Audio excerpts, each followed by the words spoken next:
Esta historia comienza en lo más profundo de una tumba, o más específicamente, en uno de sus oscuros callejones. Allí, rodeado de monstruos listos para devorarlo, Yu-eon, nuestro prota, de 38 años, apenas podía moverse. Tirado en el suelo, apretaba los puños y los dientes con rabia, maldiciendo a quien lo había traicionado. Y preguntándose, ¿cómo pudo sucederme esto a mí?, se decía que esta no era la manera en que se suponía debía morir. Frente a él, se encontraba un gigantesco monstruo con forma de serpiente que se acercaba de manera amenazante. Sin esperanza alguna, murmuraba para sí mismo que su muerte sería tan miserable como la de un perro. Pero antes de su trágico final, su mente regresaba al pasado, al momento exacto en que todo comenzó a salir mal. 15 años atrás, en 2025, extrañas tumbas comenzaron a aparecer por todo el mundo, provocando terremotos y tragedias. Sin embargo, no solo trajeron desastres, sino también artefactos misteriosos conocidos como reliquias. Estas reliquias, capaces de conceder poderes extraordinarios a sus portadores, transformaron el mundo por completo. Y como era de esperarse, muchos se lanzaron a su búsqueda con la esperanza de obtenerlas. Por su parte, el prota dedicó años a encontrarlas. Y tras un arduo esfuerzo, logró obtener la reliquia del arcaísta, un artefacto capaz de otorgar vasto conocimiento sobre las tumbas y revelar detalles cruciales acerca de las demás reliquias. Y convencido de que había obtenido el premio mayor, creyó que su miserable vida estaba por cambiar y que, por fin, podría convertirse en un poderoso usuario de reliquias. Sin embargo, la realidad resultó ser muy diferente. Al salir de la tumba, descubrió que una nueva ley se había impuesto en el mundo. Un grupo de bastardos que habían recogido numerosas reliquias las habían monopolizado, creando un sistema que limitaba su uso. Como resultado, aquellos que buscaban y necesitaban emplearlas no tenían otra opción que trabajar para estos individuos sedientos de poder. Y sin alternativa y gracias a su vasta experiencia, nuestro prota fue contratado por Tae-hon, un multimillonario CEO que lo integró a su corporación, TKBM. Sin embargo, esta empresa no era más que una organización criminal dedicada al contrabando, robo y espionaje de reliquias. Debido a esto, su trabajo consistía en saquear tumbas, una tarea peligrosa que, con el tiempo, lo llevó a perfeccionar sus habilidades y convertirse en un saqueador experimentado. Gracias a su talento, el equipo de asalto que gestionaba generó resultados masivos, permitiendo que Tae-hon se convirtiera en el usuario más rico y poderoso del mundo. Mientras tanto, el prota era despreciado, llegando incluso a ser llamado basura por trabajar para bastardos. A pesar de todo, se esforzaba por sobrevivir en un mundo cegado por el poder de las reliquias, aferrándose a la esperanza de vivir una vida algo tranquila, por lo que nunca imaginó que sería traicionado. Todo comenzó el día en que Tae-hon le había asignado una misión de suma importancia, la cual resultó ser una mentira. Ese bastardo había planeado una trampa para deshacerse de él, temeroso de la amenaza creciente que representaban sus habilidades excepcionales. Ahora, y de vuelta al presente. Aterrorizado y con la adrenalina al máximo, el prota esquivaba los ataques de la bestia. Consiguiendo tomar una piedra y arrojándosela con todas sus fuerzas, ni siquiera logró herirla. Con ira, la amenazó con arrancarle las entrañas, y pensando en el por qué estaba allí, maldijo a Tae-hon, jurando que, sin importar si moría o se convertía en fantasma, haría todo lo posible por arruinarle su vida. Finalmente, y justo cuando su final parecía inminente, una voz resonó en la oscuridad. «Dios mío, qué ruidoso eres». Tanto el prota como la bestia se sobresaltaron y giraron en dirección al inesperado sonido. Y con una mirada penetrante y llena de ira, el prota exigía saber quién había dicho tales palabras. «¿Acaso puedes escucharme?», respondía la voz con desdén. Pero como no era la primera vez que el prota escuchaba hablar a una reliquia, elevando la voz en un acto de desafío exigía saber a qué Dios pertenecía. Y le ordenaba que acabara con la serpiente y le concediera la libertad que tanto anhelaba. Pero la voz se burló con frialdad diciéndole, «Tu final está cerca. ¿Acaso crees que con un cuerpo partido en dos podrás sobrevivir?». Frustrado y apretando los dientes. El prota respondía, «¿Crees que yo quise vivir de esta manera? Si estoy aquí, es solo por culpa de ese bastardo de Taejón. Y con un grito de furia, juró que haría lo que fuera necesario para matarlo. Divertida por su determinación, y manifestándose como un destello, la voz susurró que le daría una oportunidad. Para luego, adoptar la forma de un cuervo y preguntarle si esta vez será capaz de reclamar el trono del rey. Finalmente, mientras la tensión crecía y la muerte parecía inevitable, el prota, aferrándose a sus piernas, soltaba con descaro: «Un rey, mi trasero». Sin embargo, en ese instante, se percató de algo extraño. Sentía sus piernas, las mismas que hacía un momento había perdido. Atónito, abrió los ojos de golpe y, al ver que todas sus heridas habían desaparecido, se levantó y se preguntó qué demonios había sucedido. Y para comprender mejor su situación, observó a su alrededor, donde muchas personas lo miraban con incertidumbre. Y notando que se encontraba en una comisaría, intentando razonar lo que estaba pasando, escuchó la voz de un policía frente a él, quien, impaciente, le exigía que dijera su nombre. Aún confundido, trató de recomponerse y sentarse, pero no podía dejar de preguntarse si el cuervo había sido el causante de todo esto o si, en realidad, todo lo vivido había sido solo un sueño. El agente, irritado por su silencio, exigió nuevamente su identidad mencionándole: «Vamos, date prisa. No tenemos toda la noche».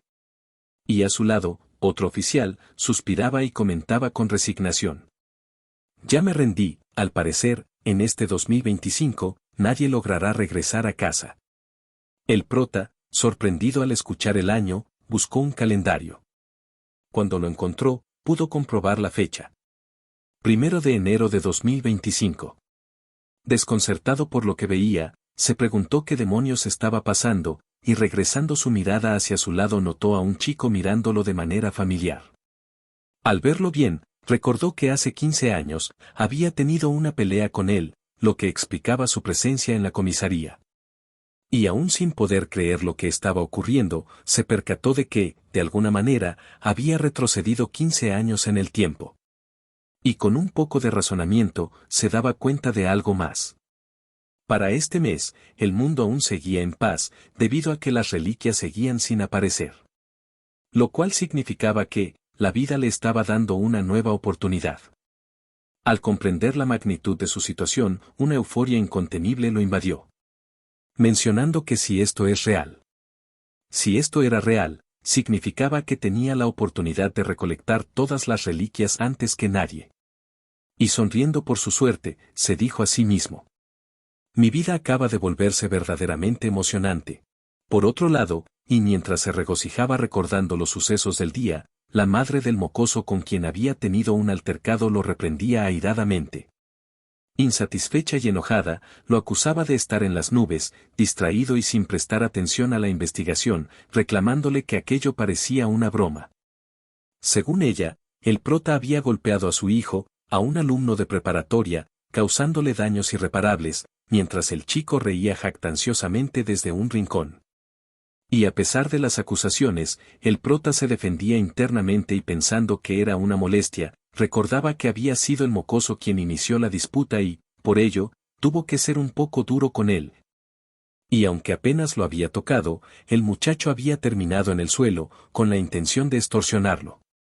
Finalmente se vio obligado a pedir disculpas y desembolsar una suma absurda de dinero. Ahora, sin una moneda en los bolsillos y sin sus herramientas ni su antigua reliquia, maldecía su falta de ingresos, preguntándose cómo recolectaría las reliquias necesarias para cambiar su destino. La situación empeoró cuando, al notar que nuevamente no prestaba atención, la señora, en un arrebato de ira, intentó abofetearlo. Sin embargo, él esquivó el golpe con facilidad, sujetando su brazo, lo que dejó a los presentes atónitos. Se cuestionó si aquellos reflejos se debían a la experiencia y habilidades adquiridas a lo largo de los años. Molesto por las demandas de la señora, le hizo saber que no fue él quien había iniciado la pelea, sino su hijo, y que ambos se estaban comportando de forma ridícula, insinuando el origen del carácter del muchacho. Al sentirse ofendido, el chico se lanzó con intención de atacar, alegando que solo buscaba ganar algo de dinero para luego marcharse. Pero el prota, sintiéndose más ligero y ágil, lo esquivó y neutralizó, sujetándolo firmemente para lanzarlo al suelo, haciéndolo gritar de dolor. El alboroto llamó la atención de 3 policías que se aproximaron de inmediato. Uno, el más corpulento, ordenó de manera autoritaria que se detuvieran, mientras otro preguntaba el motivo del escándalo en la estación policial. En ese caos, con la señora y el muchacho aún tendidos en el suelo, el prota comentó que, al no contar con dinero para pagar las multas, lo mejor era que lo encerraran en la cárcel, pues eso beneficiaría a todos. La mujer, sorprendida y furiosa, le recriminó que actuara así, advirtiéndole que obtendría un historial criminal y que era preferible saldar la deuda. Pero, dadas las circunstancias que se avecinaban en el mundo, al prota le importaba poco. Finalmente, encerrado en una celda, mientras se sentaba en una esquina, repasó mentalmente que, una vez que las reliquias se hicieran presentes, el mundo caería en un caos sin ley. Sin embargo, pese a estar aparentemente derrotado, sabía que debía apresurarse a conseguir ingresos para financiar sus excavaciones. Justo cuando se cuestionaba qué hacer, letras flotantes aparecieron frente a él. Sorprendido, se preguntó si sus ojos le jugaban una mala pasada, pues todo lo vivido le resultaba cada vez más surrealista. En ese preciso instante, emergió una nueva ventana en el sistema, mostrando sus datos con la inscripción: Hueon, saqueador de tumbas, una persona que ni siquiera sabe manejar una pala.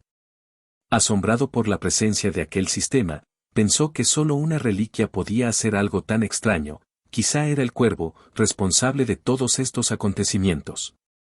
Al mismo tiempo, se desplegó otra ventana mostrando todos sus atributos y habilidades.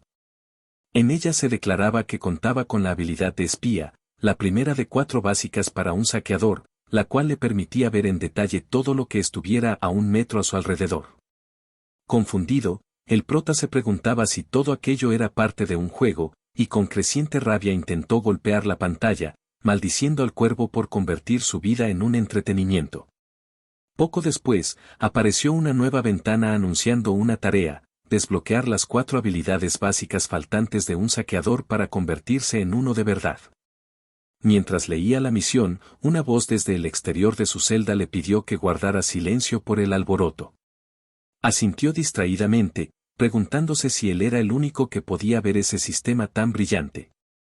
Al intentar activar su primera habilidad, logró visualizar con claridad a un pequeño ser caminando sobre los barrotes, a solo 1 metro de distancia. Maravillado, recordó que era exactamente igual a la habilidad que le había otorgado su antigua reliquia.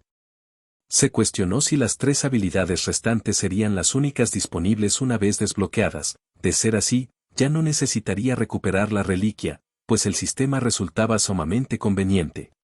Sin embargo, aún se preguntaba qué planes tendría el cuervo, pues normalmente las reliquias no ayudan a voluntad. En ese momento, una voz familiar llamó Hueon desde fuera de su celda. Más tarde, al salir de la comisaría, fue recibido por un visitante que le explicó que el chico con el que se había peleado era un agresor habitual, y que él no era el único que había sido encarcelado por ese motivo. De alguna forma, se estaba haciendo cargo del incidente. El prota, aliviado y agradecido, reconoció al visitante como el detective Jeong-woo, un viejo hermano adoptivo del orfanato a quien consideraba su verdadero hermano. Jeong-woo, con tono sarcástico, se burló de la gratitud recién expresada, afirmando que jamás habría imaginado que la cárcel resultaría en una experiencia tan valiosa para el cambio del prota.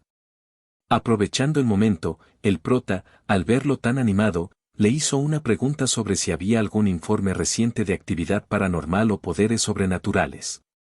Jeong-woo, incrédulo y medio en tono de broma, respondió que no había escuchado nada, aunque bromeó que su esposa parecía tener la habilidad de encontrar cualquier escondite secreto. Esto le hizo pensar que aún no habían aparecido usuarios de reliquias. Antes de despedirse, Jeong-woo le indicó que fuera a descansar, mientras el prota meditaba que, si bien las tumbas deberían haber aparecido en diversas partes, aún no alteraban el mundo. En pocas palabras, era el momento perfecto para actuar. Más tarde, mientras caminaba por un callejón, pensaba que el único problema era la falta de dinero, ya que las mejores reliquias aparecían en Europa y América, y él no sabía cómo costear los pasajes de avión. Sumido en sus pensamientos, escuchó una voz que lo llamaba. Cuando volteó a ver, 4 matones bloqueaban su camino. Uno de ellos le cuestionó por qué andaba deambulando en lugar de trabajar, recordándole que, siendo el más joven, debía esforzarse más. Al reconocerlos, el prota soltó una risa maniática y, en su interior, se dio cuenta de que había encontrado su nueva fuente de ingresos. Por otro lado, el matón, viendo la indiferencia del prota, le reprochó con sarcasmo su falta de respeto, insistiendo en que, al enfrentarse a un mayor, debía mostrar reverencia y obediencia. En ese momento, el prota se percató de que ese bastardo se llamaba Park Jung-tae, un bravucón de la calle que ahora trabajaba como transportista de arte junto a su hermana, Park Jung-hoo. A quienes conocía, porque desde sus días en la preparatoria, cuando necesitó dinero, empezó a trabajar para ellos, y pensando que sería solo un tiempo, este fue obligado a trabajar hasta que cumplió 20. Sumando a esto el hecho de que le quitaban el dinero y lo trataban como a un perro. Luego uno de los matones, al notarla su mirada desafiante, molesto por su actitud, cuestionó con arrogancia su presunta grandeza y lo amenazó, insistiendo en que debería empezar a rogar por su vida. Sin dudarlo, el prota le propinó un puñetazo que lo lanzó al suelo, mientras los otros gritaban, llamándolo joven Jung-nin. Indignado por el comportamiento de esos bribones, les ordenó que acudieran a su jefe y le entregaran su renuncia, pues ya no deseaba seguir trabajando para ellos. No obstante, Jung-tae, irritado por la insolencia, le espetó que era imposible renunciar a su empleo, pero el prota, con puños cerrados y mirada amenazante, exigió que antes de irse le pagaran todos sus sueldos atrasados y la indemnización correspondiente. Sorprendido y burlándose, Jung-tae comentó a sus compañeros que, a medida que uno envejece, empieza a ver cosas increíbles. Y enfurecido por la falta de respeto, se lanzó para propinarle un golpe. Sin embargo, el prota reaccionó con rapidez, conectó un golpe directo en la cara de Jung-tae, haciéndolo caer estrepitosamente, y sujetándolo por la cabeza, le asestó un rodillazo que le hizo sangrar la nariz. Los otros 3 matones, atónitos por su velocidad y fuerza, decidieron unirse al ataque, pero no contaban con que él los despacharía a todos de un solo golpe. En medio del enfrentamiento, Jung-tae sacó una daga y, entre recriminaciones, le dijo al prota que ellos lo habían criado y acogido durante años, y que si deseaba morir por rebelarse contra sus mayores, lo haría sin dudar. Uno de los matones advirtió que debían tener cuidado con aquella daga, pues pertenecía a un acuerdo especial y dañarla los pondría en graves problemas, pero Jung-tae, enfurecido, estaba decidido a acabar con el prota. El prota, al notar la misteriosa aura que emanaba la daga, se preguntó si se trataba de una reliquia y se preguntaba cómo esos bastardos la habían obtenido. Sin perturbarse, y al ver que Jung-tae se abalanzaba sobre él, afirmó con determinación que muy pronto aquella daga sería suya. Esquivando el golpe, tomó el brazo del agresor y, con un movimiento contundente, lo obligó a empuñar la daga contra sí mismo, desafiándolo a intentar matarlo. Ante tal atrevimiento, los demás, enfurecidos por lo sucedido, se lanzaron al ataque. En ese caos, el prota arrebató la daga de Jung-tae, quien, aterrorizado, caía al suelo. Con la reliquia en mano, el prota anunció que ahora demostraría cómo debía usarse. Activó su poder y, de forma sorprendente, pudo ver a sus atacantes como si fuesen simples músculos y huesos, permitiéndole detectar sus debilidades. Y sin inmutarse, el prota desapareció de la vista de los matones y reapareció detrás de ellos, provocando que de sus cuerpos brotaran cortes y sangre. Una vez calmado el alboroto, examinó la daga y descubrió que también poseía el poder de la posesión, algo que le resultaba sumamente conveniente, mientras los matones lo maldecían por dejarlos en tan lamentable estado. Finalmente, molesto por la insistencia de los repetitivos ataques, el prota advirtió que era mejor que dejaran de resistirse, pues si continuaban, los próximos cortes no serían tan leves. Con tono amenazador, les ordenó que se movieran si no querían morir. Sin otra opción, los bribones aceptaron. Más tarde, tras su partida, Jung-tae, preocupado, llamó a su hermana, quien lo reprendió por permitir que un desgraciado como Yu Eon les destrozara la situación, criticando que eso no era excusa para perder dinero. Jung-tae, aún confundido, comentó que hasta ayer el prota ni siquiera sabía lo básico de pelear, pero que de repente se había transformado, emanando una peligrosa vibra. La hermana, incrédula, preguntó cuánto dinero habían perdido, y él respondió que se habían evaporado todas sus ganancias, junto con el producto destinado al trato. Enfurecida, la mujer los insultó, y cuestionó por la valiosa estatua del Buda.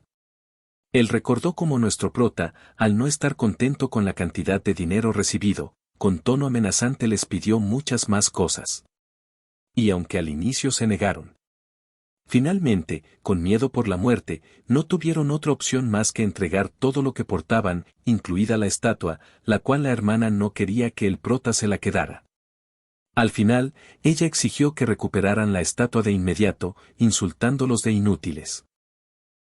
Más tarde, mientras nuestro prota se encontraba en una tienda de empeño intentando vender la estatua de Buda, el tasador le mencionó que no valía ni siquiera 50.000 won, por lo que era mejor que la tuviera en casa.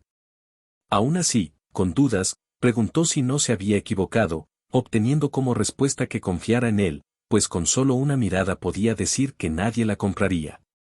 A pesar de ello, seguía inquieto. ¿Por qué ese bastardo de Park Jung-tae actuaba tan sospechoso, como si el objeto valiera millones? Sin poder entenderlo, salió de la tienda con la estatua en sus manos. Intentó analizarla con más detalle, ya que pensaba que debía costar mucho y temía haber cometido un error de juicio, especialmente ahora que ya no tenía su reliquia arcaísta para ayudarle. Al observarla con más atención, notó que emanaba un poder extraño. De repente, apareció una ventana del sistema frente a él, informándole que había activado el poder del espía y detectado una esencia sospechosa dentro de la estatua. Mientras intentaba cerrar la ventana del sistema, la curiosidad lo invadió. ¿Habría algo dentro de la estatua? Al agitarla, confirmó que no era común, pues Kyung-tae se preocupaba demasiado por ella.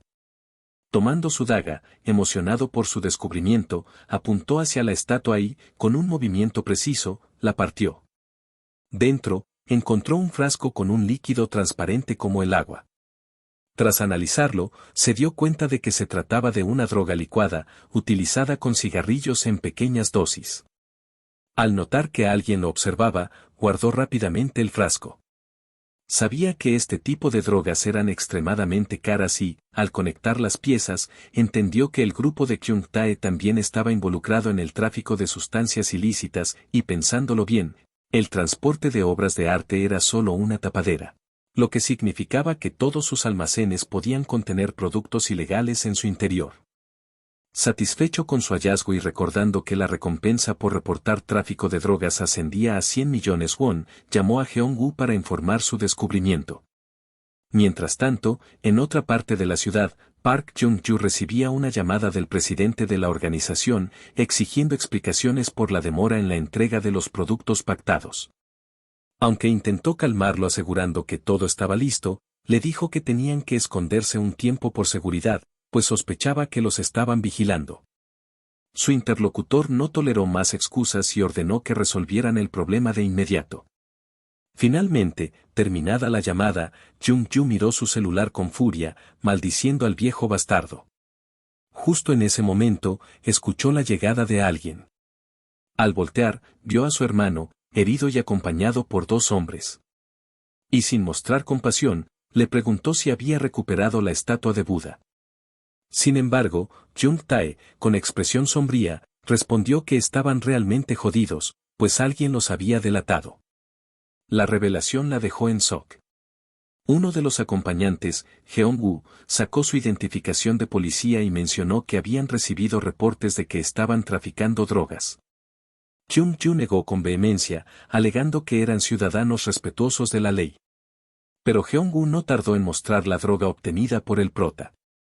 Con una sonrisa irónica, le dijo que todos los criminales decían lo mismo y que ya tenían suficiente evidencia para probar sus actividades ilícitas. Al escuchar esto, la irritación de Kyung-joo era evidente. Una gota de sudor resbaló por su rostro mientras trataba de mantener la compostura. Intentó defenderse argumentando que, sin pruebas contundentes, no podían acusarla de nada.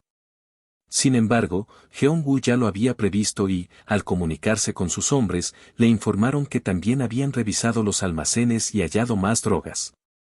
Uno de los policías esposó a la mujer, quien, molesta, preguntó cómo habían logrado abrir las habitaciones si era imposible que supieran las contraseñas. Teniendo como respuesta simple, cada quien tiene sus métodos. Por otro lado, el prota cooperaba con la policía. Uno de los agentes mencionó que aún faltaba por abrir una bodega. Al acercarse, intentó ingresar la contraseña. Sorprendido, el policía le preguntó cómo era capaz de hacerlo. Con una sonrisa, respondió que simplemente tenía buena memoria. Esa habilidad, una de las pocas en las que destacaba, fue la razón por la que Kyung-ju quiso reclutarlo. Al tratarse de almacenes con contraseñas, necesitaban a alguien que los gestionara. En su momento, no sospechó que cada almacén tuviera claves diferentes, solo le pareció molesto revisar constantemente la lista de contraseñas, por eso, decidió memorizarlas. Y sin imaginar que algún día le sería útil. Pensaba que todo había salido según lo planeado. Ahora, con la recompensa asegurada, pronto podría comenzar su búsqueda de reliquias. Al finalizar la operación, el prota fue felicitado por la policía por su gran trabajo. Agradecido, pidió un pequeño favor. De vuelta en la escena del arresto, Kyung-ju protestaba, asegurando que todo era un error. En ese momento, Jeong-woo recibió una llamada de su compañero. Tras confirmar que el prota quería hablar con Kyung-ju, pidiendo que se detenga, le acercó el teléfono. Desde el otro lado, el prota habló con tono burlón. Todo esto pasó porque nunca me trataron bien ni me pagaron lo que trabajé. La mujer, al reconocer su voz, con rabia, preguntó si realmente él era el responsable de todo. Deberías cambiar las contraseñas cada 6 meses, en fin, disfruta tu tiempo en la cárcel, el prota respondió divertido. Kyung-ju, fuera de sí, gritó que lo mataría tarde o temprano, pensando en que así le pagaba después de todo lo que habían hecho por él. Finalmente, con el asunto resuelto, el prota caminaba hacia su casa, sintiéndose refrescado por lo que acababa de hacer. Mientras avanzaba, recibió un mensaje de Jeong-woo, quien lo felicitaba y le aconsejaba no malgastar el dinero de inmediato. Él sonrió al leerlo. Sabía que siempre estaban preocupados por él, pero ya no era necesario. Ahora tenía los fondos iniciales para empezar a buscar tumbas. Por lo que, necesitaba encontrar todas las reliquias antes que ese bastardo de Tae-hon. Y con determinación, murmuró para sí mismo, solo espera, te tengo una sorpresa. Sin embargo, al llegar a su destino, fue él quien quedó sorprendido. Frente a él, donde debería estar su casa, solo quedaba una enorme masa de tierra. Mirando detenidamente, pensaba que algo no cuadraba. El complejo residencial que antes ocupaba ese lugar había desaparecido sin dejar rastro, y en su sitio se elevaba una colina enorme, lo suficientemente imponente como para haber engullido varios edificios de 5 pisos. Sin lugar a dudas, aquello era una tumba. Convencido de ello, el prota retomó su camino, no obstante al acercarse a la zona habitacional, un fuerte alboroto le detuvo, una multitud de más de 100 personas discutía acaloradamente en medio de un caos total. Entre gritos y reclamos se escuchaban expresiones como ¿qué está pasando? ¿Quién te crees que eres para ignorarme? ¡Ya! No me toques. Oigan malditos, ¿no ven que mi bebé está llorando? ¿Me pueden decir qué está pasando? La escena era un completo desastre. Soldados intentaban sin éxito calmar a la turba, mientras cada persona parecía haber perdido el control de sus emociones, desatando una ira exagerada ante las más insignificantes provocaciones. Para el prota, este comportamiento no era nuevo, sabía que en las zonas afectadas por las apariciones de tumbas era común que los impulsos reprimidos se liberaran de manera incontrolada. Y pensando en aquello, recordó que en aquel momento había recibido la llamada de su compañero de cuarto, quien le había comentado preocupado que su apartamento había desaparecido, engullido por un enorme cementerio. En su momento, él no le había prestado mucha atención, ya que se encontraba trabajando para Kyung-ju, y la tumba se había desvanecido antes de que pudiera llegar a casa. Sin embargo, ahora ese pensamiento lo inquietaba. Si la tumba había desaparecido, solo podía significar una cosa, alguien la había despejado antes que él. Convencido de que el responsable debía encontrarse por estos lares, decidió no permitir que nadie se adelantara. Mientras avanzaba, escuchó una voz familiar suplicando, «No me dispares, por favor». Al voltear rápidamente, reconoció a su compañero Kim Dong-jong, quien estaba siendo amenazado por un soldado. El militar, furioso, ordenaba que guardara silencio y dejara de hacer preguntas. Sin pensarlo, el protagonista se lanzó al ataque, propinando una patada que envió al soldado volando y haciendo que su arma cayera al suelo. Y molesto por la temeridad del militar al apuntar a un civil, el prota le recriminó la falta de sentido de sus acciones. Al dirigirse a su compañero, comentó con cierto tono sarcástico que hacía mucho tiempo que no se veían, lo que dejó a Dong-jong perplejo, pues apenas se habían encontrado el día anterior. Aprovechando que el soldado se incorporaba con evidente dolor, el protagonista exigió saber por qué había tantos militares en la zona, ya que, según él, los policías deberían encargarse de estas situaciones. Ante la insistencia, el soldado titubeó y explicó que estaban allí para explotar el lugar y recuperar los contenidos ocultos en su interior, asegurando que el área estaba bien resguardada. El prota, sin embargo, sabía muy bien que las tumbas no podían ser destruidas con explosivos, por lo que el soldado añadió de manera enigmática, «Hay expertos extranjeros aquí por esa razón». Al oír esto, el prota soltó una carcajada y comentó, «¿Así que expertos extranjeros, eh? Interesante, ahora todo empieza a tener sentido». Mientras tanto, Kim Dong-jong preguntaba qué había dicho el soldado, pero el protagonista le respondió que no debía inmiscuirse y que se quedara tranquilo, dejando en el aire el misterio de su extraño comportamiento. En otro sector de la ciudad, cerca de la zona residencial, se había congregado un grupo de soldados y civiles. Linda Valker, una agente de la CIA estadounidense, revisaba su teléfono y contestaba una llamada en la que preguntaba, ¿sigue el gobierno coreano sin saber nada sobre las tumbas? Su interlocutor respondió de forma insistente que tenía razón. Sin embargo, Linda pensaba entonces, ¿por qué había tantos soldados coreanos en el lugar? Y de forma ambigua, su interlocutor le mencionaba que estaba ahí para ayudar, advirtiéndole que no insistiera en público sobre ello, ya que había personas que hablaban inglés, y pidiéndole que le informara sobre el progreso de la misión. Linda confirmó que los explosivos estaban a punto de detonar y que todo se desarrollaba según lo planeado. Su contacto le indicó que debía seguir investigando meticulosamente las tumbas para que nadie sospechara y, de ser posible, recuperar la reliquia. Justo en ese momento, Abe Kiyoshi, un miembro de un equipo de excavación japonés, se acercó saludándola, mientras que ella, reconociéndolo, preguntaba la razón de estar aquí. Con tono jactancioso, Abe le comentó que era natural encontrarla allí, pues él procedía de un país vecino, mientras que ella era de América, un lugar muy lejano. Molesta por la insinuación, Linda replicó que estaban recuperando las reliquias para entregarlas a la Asociación Internacional de Policía, y que su misión se centraba en mantener la paz y garantizar experimentos seguros. Abe, burlón, respondió que si ese era su objetivo, ellos también podían reclamar las reliquias para experimentar y preservar la paz mundial. Finalmente, Abe concluyó que, pese a las diferencias, ambos estaban en la misma labor, pero aseguró con confianza que la reliquia sería suya, a lo que Linda respondió con un enigmático «ya veremos sobre eso». Mientras todo esto sucedía, el prota, que había escuchado la conversación a la distancia, se preguntaba cuál era el verdadero alcance de aquella disputa.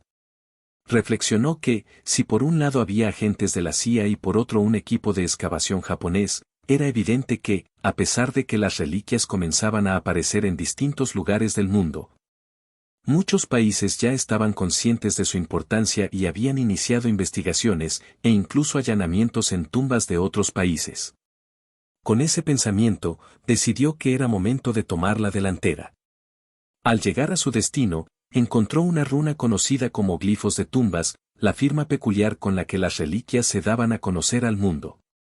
La leyenda decía que quien pudiera descifrar estos glifos conocería no solo la ubicación exacta de la entrada a la tumba, sino también las trampas que aguardaban en su interior. Básicamente, estas runas eran una guía completa sobre las tumbas. Confiado en su habilidad, el protagonista se concentró en el enigma y, tras analizar detenidamente los símbolos, logró descifrar el mensaje y descubrir la ubicación de la entrada. Justo en ese momento, una ventana emergente del sistema se abrió, mostrando el siguiente mensaje. Descifrador excepcional, has desbloqueado un título y, por ende, una nueva habilidad. Has activado la habilidad básica del saqueador de tumbas, llamada lingüístico, rango de F. Ahora puedes comprender, aprender y conceptualizar cualquier idioma, además de escuchar la voz de las reliquias y comunicarte con ellas. Encantado con su nuevo poder, el prota descartó rápidamente la ventana para no perder la concentración, bromeando que era útil, pero que preferiría no tenerla a la vista. Con la certeza de que aún le quedaban 2 habilidades por desbloquear, se dirigió hacia el lugar señalado, a la orilla de un río, donde un puente exhibía en uno de sus pilares una runa en forma de U. Al llegar, exclamó, por fin, aquí estoy, y sacando su daga, declaró que era hora de comenzar. Con un golpe firme contra la columna, ésta emitió un brillante y prolongado estallido.